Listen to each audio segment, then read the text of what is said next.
নমস্কাৰ। এতিয়া 2025 চন আহি আছে অতি সোনকালে, মাথো দুদিন বাকী। 2025 এই সংখ্যাকেইটা যোগ কৰিলে হয় 9 সংখ্যাটো হৈছে মঙ্গলৰ সংখ্যা। গতিকে অহা বছৰ নতুন বছৰত আমি মঙ্গলৰ ৰেমেডি কৰিলে আমাৰ বছৰটো ভাল হ'ব। আৰু প্ৰতি বছৰ ৰেমেডি যদি সেই বছৰতে কৰে তেতিয়া পিছৰ বছৰ মানে আহিবলগীয়া বছৰটো ভাল হয়। ধৰক এতিয়া 2023 চনত যিসকলে 23ৰ ৰেমেডি কৰিছিলে সেই বছৰ কেতু বছৰ আছিলে সেইসকলে সেই বছৰটো ভাল হৈছে, 2024 চনত তাৰ ফলটো পাইছে, 2024টো ভাল হৈছে। তেনেকৈ 2024 চনৰ ৰেমেডি যদি 2024তে কৰিছে, শনিৰ বছৰ আছিলে, শনিৰ যদি ৰেমেডি কৰিছে তেতিয়া এই 2024টো ভাল হৈছে, আহিবলগীয়া 25 চনটো ভাল হ'ব।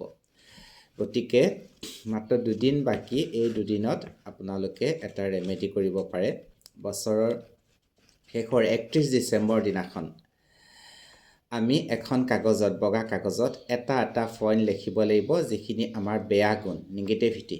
ধৰক আমাৰ বেমাৰ আজাৰ নাইকিয়া হৈছে, শেষ হৈছে, ধন টকা পইচাৰ অসুবিধা সকলো নাইকিয়া হৈছে, আৰু যাৰ যি নিগেটিভিটি আছে সেইখিনি যাতে শেষ হৈছে এই বছৰটোতে।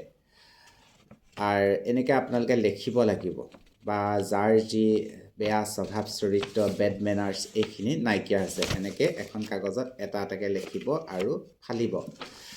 ফালি সেইখিনি ৰক চল্ট এটা বাতিত বা পাত্ৰত ৰক চল্টত ভৰাব, বা প্লাষ্টিকৰ বাতিও ইউজ কৰিব পাৰে, বা কাপ বা গিলাচ ৰক চল্ট লৈ তাতে সেইখিনি থৈ দিব, আৰু পিছদিনাখন সেইখিনি পেলাই দিব বাহিৰত, ড্ৰেইনত বা ডাঙৰ গছৰ গুৰিত দি দিব। সেয়া 31 ডিচেম্বৰ দিনাখন কৰিব।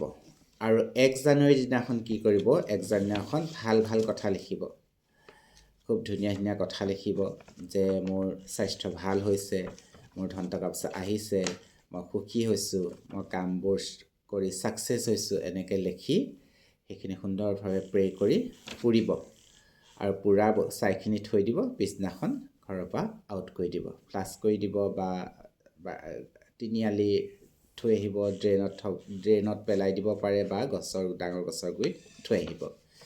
এইকেইটা 31 ডিচেম্বৰৰ দিনাখন কৰিবলগীয়া, 31 ডিচেম্বৰ আৰু 1 জানুৱাৰীত কৰিবলগীয়া ৰেমেডি।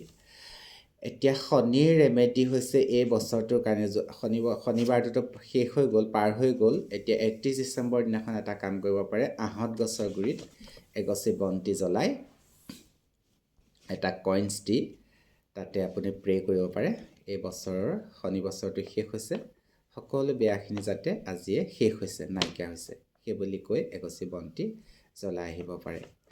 সন্ধিয়া 6টাৰ পৰা 7টা বজাৰ ভিতৰত কৰিব পাৰিলে বেছি ভাল। ধন্যবাদ।